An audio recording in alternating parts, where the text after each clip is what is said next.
한 주간 잘 지내셨나요? 네, 오늘은 모두가 자신의 무가치함과 싸우고 있다. 모두가 자신의 무가치함과 싸우고 있다라는 제목으로 하나님의 말씀 증거하도록 하겠습니다. 2012년 서울특별시 교육청은 학교 폭력 예방을 위한 교육 연극 사업을 실시했습니다. 이 사업에 참여한 극단마실 손혜정 대표는 서울시에 있는 40여 개 중학교를 순회하며 학교 폭력에 관한 연극을 선보였습니다.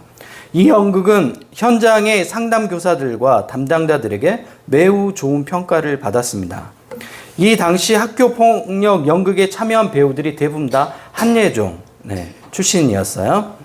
극단 마실 손혜정 대표가 한예종 출신이어가지고 후배들을 조금 참여할 수 있도록 이제 학연을 통해서 사람들을 소개를 받았고, 저도 이때 이 학교 폭력 연극의 음향 감독으로 참여했습니다. 여러분이 아시는 것처럼 저는 연기에 관심이 많습니다. 그래서 연기하는 사람들과 대화하고 그 사람들이 연기하는 것을 유심히 살펴봅니다. 우리가 지난주에 보았던 란 1, 2, 3, 12, 3이라고 하기도 하고, 감독은 편하게 1, 2, 3이라 불렀으면 좋겠다고 얘기하잖아요. 그 이명세 감독은 우리나라의 스타일리시한 유일한 감독이에요. 그러니까 너무 빨리 태어나신 분이에요. 지금 봐도 감각이 맞아요. 70이 되신 분이 그렇게 스타일리시하게, 그것도 여러분이 봤던 형식이 어떤 식의 다큐였어요. 예. 근데 굉장히 새롭죠. 그 세계에 한 명 나올까 말까 하는 그런 감독인데 우리나라 사람들이 잘 몰라요. 예. 흥행했던 영화는 인정사정 볼 것 없다. 예. 그거 하나 보고 그 이후에 묻혔어요. 너무 아까운 사람이에요. 우리나라에 이렇게 훌륭한 감독이 있는데 못 알아주는 거 너무 슬퍼요. 저는 개인적으로. 네. 그래서 다시 조금 부각이 됐으면 좋겠어요. 그리고 그 피아노 쳤던 할아버지는 음향 감독이었어요. 박사학위를 가지고 있는 그 음악 전체를 다 작곡한 사람이에요. 그래서 다큐 형태인데 음악이 나레이션을 대처하는 그런 새로운 형태의 영화예요. 굉장히 좋은 작품이고, 아마 이제 저희가 보고 왔지만 조금 지나면 이제 세계 시상식에 아마 상을 받을 수도 있을 것 같아요. 제 생각으로는. 네. 우리나라에서는 조금 이런 것들에 인색하지만 세계에 가면 이런 작품 예술성에 대해서 잘 알아주잖아요. 네.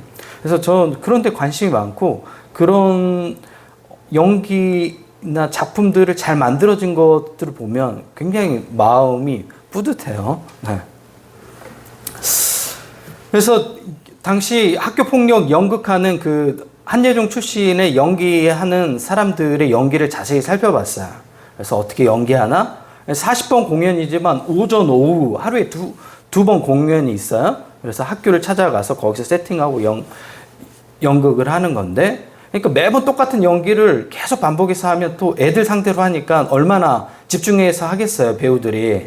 근데 대부분 다 그냥 좀 대충 하겠죠. 네. 총 8명의 배우들이 있었는데 이 중에 7명이 한예종 출신이었어요. 그리고 나머지 한 사람이 저하고 동년배 79년생 여성 배우가 있었는데, 그때 당시 2012년 당시 제 나이가 33살이었어요. 이 여성 배우가 연기를 시작한 지 얼마 안 됐다고 얘기하더라고요. 그러니까 너무 늦게 시작한 거죠. 나이가 너무 많은 거예요. 한 번은 공연이 끝난 뒤 식사하는 자리가 있어 제가 궁금해서 물어봤어요. 아니, 너무 늦은 나이에 연기를 시작했고 또 이렇게 좋은 학교를 간 것도 아니고 근데 왜 그렇게 하게 됐냐 궁금하잖아요. 궁금하지 않아요? 네. 그랬더니 배우가 했던 말이 자기는 연기가 너무 좋대요. 네. 그래서 직장도 그만두고 지방에서 서울로 올라와 연극을 시작했다고 합니다. 그때 당시 그녀는 생활고를 겪고 있었고, 나이도 많았고, 외모도 연기한다고 한 사람들 그 평균 외모가 있잖아요. 우리 기대치가 있잖아요. 아니면 아예 개성파 배우들처럼 굉장히 이렇게 독특한 외모를 가지고 있던가. 한데 이분은 그냥 너무 평범했어요. 제가 볼 때 매력이 그렇게 있는 사람은 아니었어요. 하지만 제 눈에 띄는 한 가지가 있었습니다. 바로 그녀의 열정이었어요. 아이들을 상대로 하는 연기이고 대사도 많지 않았는데 매 순간 진지하게 연기하는 그녀를 보면서 아, 이 사람은 정말 연극을 사랑하는 사람이구나. 이 사람은 시간이 지나면 뭔가 두각을 나타낼 수 있는 그런 삶의 자세를 가지고 있구나 생각을 했어요. 이 사람은 연극의 가치가 무엇인지 얼마나 소중한지 잘 아는 배우이구나. 몇 년 후 우연히 영화에서 조연으로 출연하는 그녀를 보았습니다. 최근에는 JTBC 지금 현재 방송 중이에요. JTBC에서 모두가 자신의 무가치함과 싸우고 있다 해서 고혜진 역할로 나오는 것을 보았습니다. 이 배우가 바로 강말금 배우예요. 그녀는 자신의 무가치함과 오랜 시간 싸웠습니다. 소위 연기에 유명한 그 명문대학을 나온 것도 아니고 늦게 시작했고 매력적인 외모도 아니지만 연기하는 것이 가치 있다고 생각해서 그 길을 어려운 생활고를 겪으면서 꾸준히 겪고 싸워서 오늘에 이르렀습니다. 모두가 자신의 무가치함과 싸우고 있다를 연출한 그 시나리오 작가 박혜영은 가치를 증명해야 된다고 믿는 인간이 서로의 존재를 통해 잠시 숨을 쉬는 이야기를 우리에게 들려주고 싶다고 해서 이 작품을 썼다고 말합니다. 이 드라마를 시청한 시청자들은 댓글로 위로받는다, 공감한다는 말을 가장 많이 남겼습니다. 박혜영 작가는 인간이 무가치한 것이 아니라 스스로를 무가치하게 느끼는 상태가 위험하다고 같은 시대를 살아가는 사람들에게 경고합니다. 그러니까 우리가 무가치한 게 아니라 스스로가 무가치하다고 느끼는 그 감정이 위험하다고 이야기하는 겁니다. 눈치가 빠른 분은 오늘 벌써 설교 방향이 어느 방향으로 갈지 예상이 되실 거예요. 오늘의 핵심 주제는 가치입니다. 가치란 일반적으로 넓은 의미로는 일상생활에서 필요와 욕구를 충족시킬 수 있는 모든 것을 말합니다. 즉 어떤 종류의 좋음, 바람직함이 바로 가치라고 생각하면 돼요. 그렇다면 인간의 역사 속에서 무엇을 가치라고 묻고 살아왔을까요? 고대 시대에는 무엇이 좋은 삶인가? 그래서 핵심 가치가 어떤 거였냐면 선, 덕, 질서였어요. 그래서 가치는 이미 존재하고 인간은 그 존재하는 것들에 순응하며 살아가는 존재라고 생각을 했어요. 그래서 좋은 가치는 뭐예요? 그 삶에 순응하고 살아가는 것. 네. 중세의 가치는 무엇이 옳은가였어요. 무엇이 옳은가. 이때는 중세는 종교의 시대였어요. 기독교의. 그래서 하나님 앞에서 무엇이 옳은가가 삶의 가장 중요한 가치였어요. 그래서 핵심 가치가 순종, 하나님께 순종하는 것. 그 다음에 의, 그 다음에 거룩이었어요. 하나님 앞에 거룩하게 살아가는 것. 모두 기독교와 관련된 가치입니다. 종교의 시대가 끝나고 근대가 되자, 근대는 언제부터 시작됐다고 했죠? 그렇죠. 데카르트라는 철학자. 나는 생각한다, 고로 존재한다. 그래서 인간이 사유하기 시작함. 신중심의 삶에서 인간 중심으로 바뀌는 시대가 근대의 시작이에요. 그래서 인간은 무엇이 옳다고 말할 수 있는가 묻기 시작했어요. 그래서 핵심 가치가 이성, 여기서 이성이라는 것은 우리가 생각하는 이성을 얘기하는 거예요. 그 다음에 보편성, 이것이 핵심 가치였습니다. 근대 이후 변화가 생겨났는데 가치가 이제 바뀌어요. 무엇을 선택할 것인가가 가치가 돼요. 그래서 가치는 주어지는 것이 아니라 제가 했잖아요. 근대 이후로 뭐가 바뀌었다고요? 인간 중심의 삶으로. 그래서 인간이 만드는 것이라고 생각했어요. 가치는.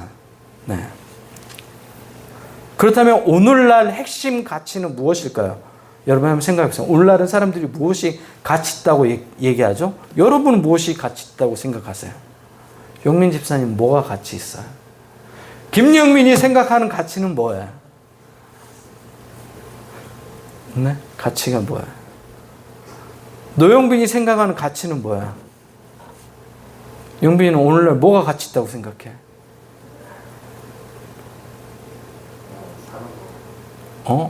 그래, 네가 생각한 게 맞아. 돈. 그럼 돈 가치 있나요? 여러분이 인정하고 싶지 않지만 사람들이 다 그렇게 생각하고 살아가고 있죠. 예. 또 인기 가치가 있어요. 그래서 여러분이 계속해서 인스타에 올리잖아요. 가장 잘 나오는 사진, 자기의 그 모습이 마치 자기의 모습인 양. 예. 가장 행복해 보이는 그 찰나의 순간 실제로 행복하지 않아요. 하지만 웃고 있어요. 그래서 나 너무 행복해. 너희들이 볼 때 정말 나 행복해 하고 있는 연기를 하는 거죠. 딱 찍어서 올리죠. 예. 진짜로 행복한 사람은 찍지 않고 누리죠. 예. 저 같은 사람. 예. 그 다음에 효율이 가장 가치 있다고 생각해요. 시간 대비 이게 가치 있어. 예. 그래서 남자들은 여성과 함께 같이 뭘 못하죠? 쇼핑을 하면 안 돼요. 영빈아 1시간 동안 계속 끌려다녀야 돼. 계속 끌려다녀야 돼. 그래서 여기서 이거 보고 아까 이거 봤잖아. 또 다른 데서 또 보고 아까 그거 봤잖아. 또 다른 데 보고 아까 거기가 마음에 들어 다시 가. 아니 아까 거기에 1시간 동안 계속 돌아다녀. 그리고 결국 안 사. 굉장히 분노가 올라와. 1시간 동안 나는 뭐 한 거야 도대체. 여기서 기다리면서 이 많은 것들을 보면서. 네. 효율이 없죠. 네. 현대에 이르러 가치는 측정되고 비교되는 것으로 전락해버렸습니다. 여기서 시작되는 게 뭐냐면 불안이에요. 불안. 그래서 오늘날 매스컴에서 예능에서 가장 많이 나오는 예능이 예전하고 판도가 바뀌었어요. 예전에는 웃고 즐기는 예능, 말 그대로 진짜 웃을 수 있는 예능이 중심이었는데 지금 많이 바뀌어버렸어요. 어떤 예능 프로가 많아요? 요즘에 여러분이 보면 숫자를 세어보면 돼요. 어떤 예능이 많을까요? 미래를 상담해 주는 거예요. 그러니까 그게 심리학자이든 인지심리학자이든 아니면 심지어 샤머니즘에 종사하는 사람들이든 그래서 막 방울 들고 나와가지고 해줘요. 실제 예능이 요즘 그런 예능이 태반이에요. 네. 그리고 관상을 봐주는 거예요. 영빈이 눈, 코, 입 보고 전체적으로 균형이 있어가지고 초운, 중운, 말년운까지 그 다음에 코에 코가 약간 이렇게 콧볼이 있으니까 재물운이 있네. 이렇게 관상학적으로 그렇게 얘기한다고 얘기하는 거야. 그 입이 좁고 이제 턱이 이렇게 해가지고 좁은 남성형들은 대부분 속이 좁고 이상한 남자일 경우가 많대요. 그러니까 관상학적이에요, 평균적으로. 네. 근데 저 같은 사람은 관상학적으로 어떨까요? 영빈아, 어떨 것 같아? 매우 좋은 관상이에요. 정말로 좋대. 재물 많아. 코 봐봐. 그 하관도 해서 하고 다 정말로 이렇게 나눴을 때 정말 비율도 좋고 굉장히 운이 좋은 얼굴이라고 해. 하지만 여러분 제 삶 보세요. 어때요? 재물 운이 있어요? 안 맞다는 얘기야, 결론은. 그래서 그런 것 쪽으로 바뀌어가잖아요. 왜 그렇게 하죠? 불안해서 그런 거예요. 불안하니까. 계속해서 미래를 알고 싶은 거예요. 나의 미래가 어떻게 될지. 불안이 초래하는 거예요. 자기가 자기의 삶을 살아요, 못 살아요? 못 살고 타인이 얘기해주는 언어를 통해서 삶을 살아가려고 하는 거예요. 신을 떠나서 자기가 온전하게 살아갈 수 있다고 생각했는데 신이 아닌 우상에 쫓겨서 삶을 거꾸로 살아가게 되는 거죠. 그래서 박혜영 작가는 이러한 현실을 보고 모두가 자신의 무가치함과 싸우고 있다고 말하는 것입니다.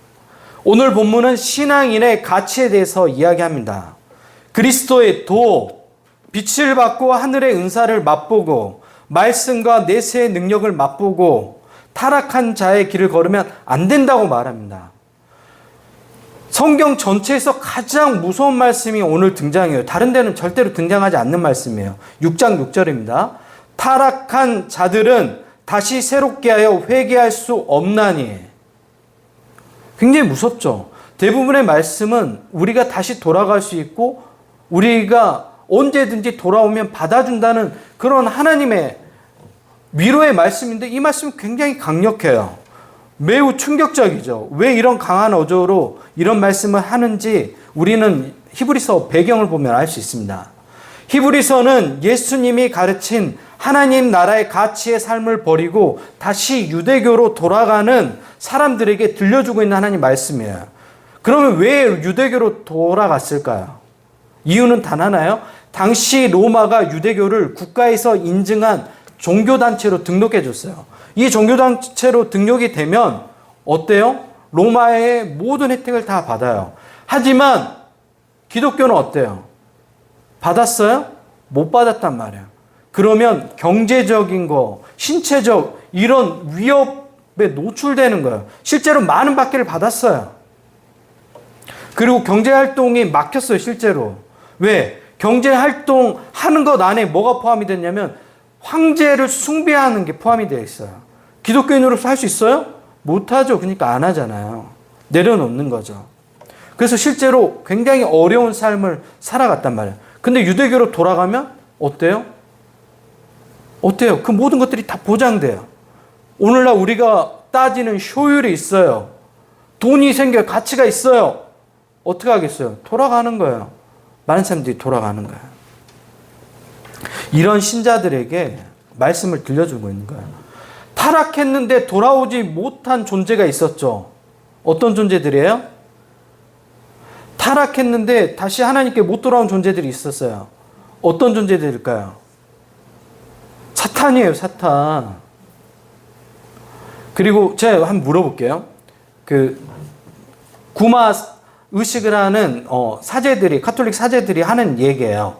그쪽에 업종에 있다 보면 우리는 거의 그런 귀신 들린 사람들을 만나는 일이 드물잖아요. 근데 그런 일만 하다 보면 그런 사람들을 많이 만나잖아요. 그러면 가장 강하게 이제 사탄도 단계가 있어요. 레벨이 있는데 가장 강한 단계에 있는 사탄들은 인간을 어떻게 지배할까요? 인간을 컨트롤할 거 아니에요. 어떤 식으로든 귀신 그 사탄이 어떻게 통제할까요? 여러분 생각해보세요. 1번 사람을 완전히 장악해가지고 이 사람이 자신의 조금의 의지도 발현하지 못하도록 제어한다. 2번 이 사람이 자기가 할 수 있는 모든 것들을 가하도록 놔둔다. 하지만 방향이 어디 방향으로 이끌어요? 하나님과 정반대 방향으로 이끈다. 강한 사탄은 1번일까요? 2번일까요? 에? 영빈아 몇 번? 그래, 2번 정답이에요. 우리는 거꾸로 생각하잖아. 사탄이 힘이 세면 인간을 완전히 통제해가지고 아무것도 못하게 하고 그럴 것 같잖아요. 아니래요. 진짜로 레벨이 높은 사탄은 인간이 모든 것들을 다 하게 한대요. 대신 욕망의 방향을 어디로 바꿔버려요? 하나님과 멀어진 방향으로 계속해서 가게 해요. 그래서 자기가 사탄에게 조종당하는지 모르는 거예요. 가스라이팅 당하는지 모르는 거예요. 왜? 자기의 욕망이 자기 따라 가고 있다고 착각하는 거예요. 그래서 사탄과 늘 동행하는데 동행하는지 몰라요. 그런 방향으로 끌려가 버리게 되는 거예요. 그래서 하나님께로 멀어지는 하나님을 배반하는 삶을 선택하면 할수록 우리가 더 사탄의 통제권 안에 놓이게 되는 거예요.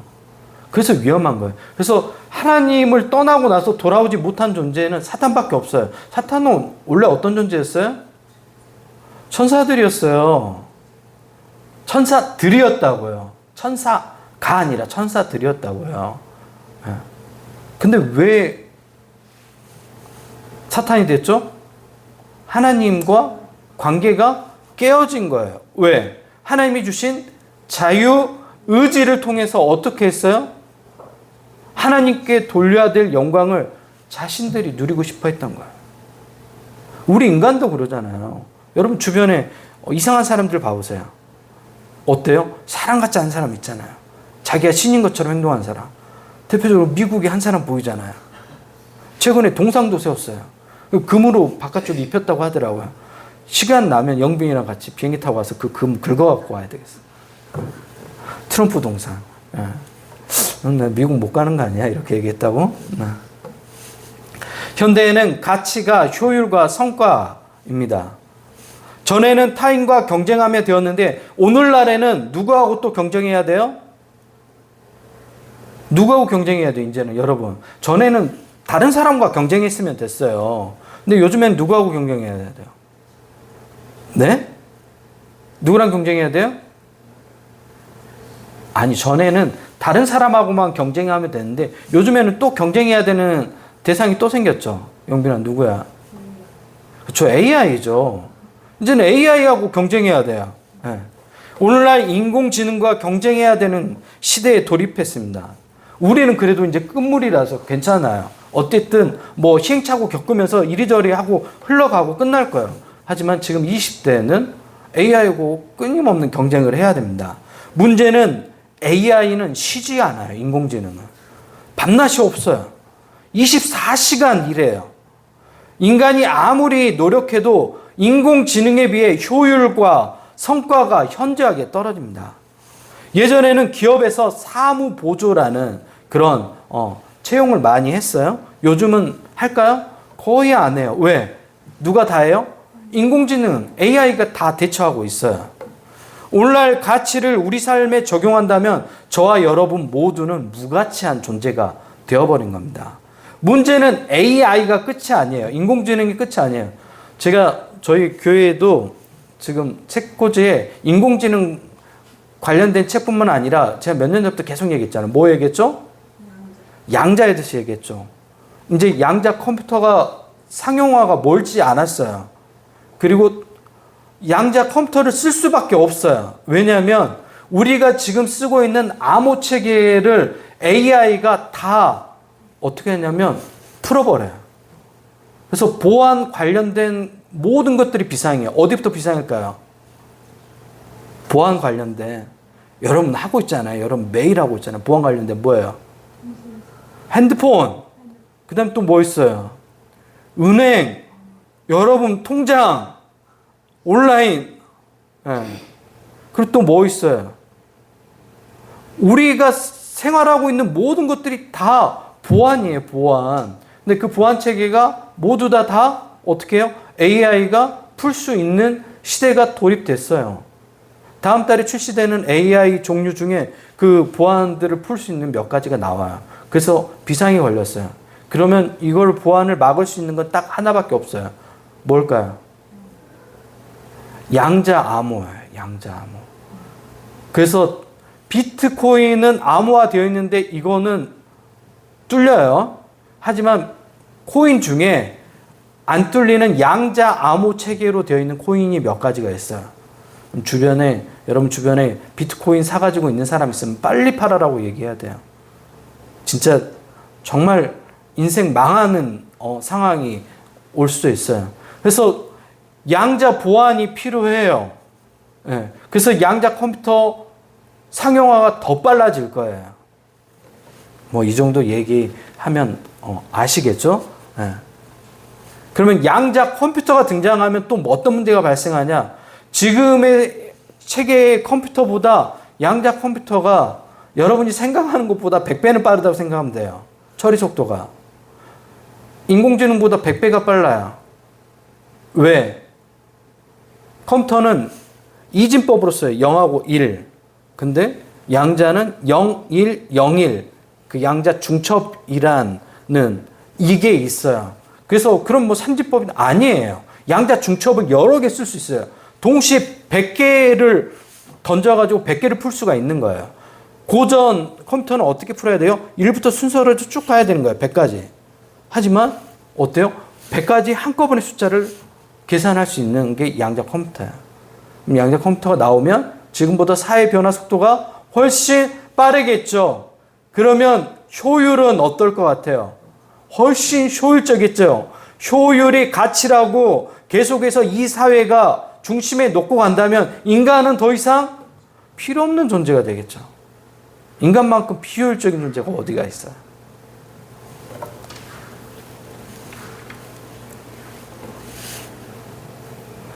오늘날 가치가 효율과 성과로 고정되면서 인간은 더 이상 설 자리가 없어졌습니다. 가치가 변해야 돼요. 우리가 중심에 놓고 있는 가치가 변해야 된다고요. 효율과 성과가 아니라 다시 인간의 가치를 찾아야 됩니다. 인간의 가치는 하나님이 부여한 존재의 가치예요. 하나님의 형상을 지닌 존재, 이것이 인간이 지닌 존재의 가치입니다. 오늘날 세상은 우리에게 묻죠. 너는 얼마나 쓸모있는 사람이야? 너는 얼마나 가치가 있어? 너는 얼마나 성과를 냈어? 너는 얼마나 경쟁력 있는 사람이야? 여러분에게 묻는다고 생각해 보세요. 그러나 하나님은 그렇게 묻지 않습니다. 하나님은 우리에게 성과보다 우리의 마음을 보십니다. 우리의 효율보다 우리의 사랑을 보십니다.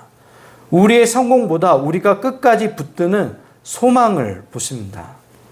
히브리서 6장은 우리에게 경고합니다. 은혜를 맛보고도 다시 세상의 안전한 자리로 돌아가지 말라. 그리스도를 알고 다시 세상의 인정한 체계, 가치 체계에 무릎 꿇지 말라라고 얘기합니다. 제가 얘기했잖아요. 인간이 설 자리가 없다니까요. 그 가치를 계속해서 우리가 같이 만들어 가버리면 인간의 설 자리는 없어요. 그리고 여러분도 그런 마음이 들기 시작할 거예요. 아, 저 가치 없는 인간. 저 밥만 축내는 인간. 여러분도 그렇게 생각이 될걸요. 어느 순간에. 왜? 그 공동체 안에 전체적인 생각하는 것들이 같이 맞물려서 가요. 하나님은 우리의 헌신과 사랑의 섬김을 절대로 잊지 않습니다. 그러므로 여러분은 무가치한 존재가 아닙니다. 우리는 그리스도께 속한 존재이고 세상은 하나님께서 창조하신 세상입니다. 세상이 우리를 쓸모를 평가할 때 우리는 하나님의 약속을 붙들어야 합니다. 세상이 우리를 성과로 줄 세울 때 우리는 사랑으로 섬기는 자리에 줄을 서야 합니다. 이번 한 주도 자신을 무가치하게 만들려는 세상의 기준과 싸우십시오. 저항하십시오. 그리고 하나님 앞에서 진짜 가치를 붙들어야 됩니다. 제가 얘기했잖아요. 효율과 성과 이런 걸로 평가해버리면 AI가 더 낫죠. 나중에는 어떤 게 더 나아요? 피지컬 AI, 기계이면서 인공지능이 탑재된 그런 로봇, 피지컬 AI 이런 게 더 낫죠. 집에서 더 요리도 더 잘하고 청소도 더 잘하고 그런 효율로 존재를 평가하는 게 아니라고 이야기하는 거예요. 그리고 현재 우리 사회가 가치로 내세우는 기준이 틀렸다고 말하는 거예요. 그러면 그 틀렸다고 말하는 것을 저항하려면 여러분이 그 방향과 다른 방향으로 삶을 살아가야 돼요. 근데 여러분이 똑같이 살아가면 그게 맞다고 인정해 버리는 거예요. 그래서 얘기하잖아요. 아, 저렇게 어려운 사람들 도와줘서 뭐해? 자립심만 없어져. 그냥 놔둬버려. 이런 세상으로 간다니까요. 제가 얘기했잖아요. 그렇게 극단적으로 사회가 흘러가면 어떤 것들이 발생하냐면 뭐가 발생해요? 극단적인 범죄가 발생해요. 극단적인 일들이. 그래서 사회적 비용이 훨씬 더 많이 들어요. 나중에는. 하나님은 여러분의 믿음과 사랑과 섬김을 결코 잊지 않습니다. 여러분, 무가치하다고 느끼는 그 감정과 싸우십시오. 여러분은 하나님의 자녀로서 충분히 가치 있는 사람입니다. 주변에서 여러분 존재에 대해서 무가치하다고 얘기하는 말에 왜 그런 말들에 매몰되고 그런 삶 가운데 계속해서 묵상하고 하나님 말씀 묵상해야 되는데 계속 그 말씀 안에 갇혀있고 그래요. 그럼 무가치함과 싸워야죠. 그리고 나는 어떤 성과를 내서 가치 있는 존재가 아니라 하나님의 형상을 지닌 사람으로서 존재가 있어. 그리고 당당해져야죠. 어깨도 피고 고기도 들고 그렇게 삶을 살아가세요. 가진 것 없어도 제가 얘기했잖아요. 관상학적으로 엄청 부유하게 살 상이라니까요. 영빈아, 왕이 될 상이야. 유병철 목사 보면 봐봐 턱 이마도 넓고 이렇게 3등분으로 나누는데 눈까지 해가지고 초음, 코 해서 중은, 말려눈, 입 모든 게 완벽해. 하지만 어때요? 삶은 남루하잖아요. 개척교회 목사 하면서. 하지만 저는 좋아요. 저는 너무 좋아요. 왜? 전 무가치하다고 생각하지 않아요.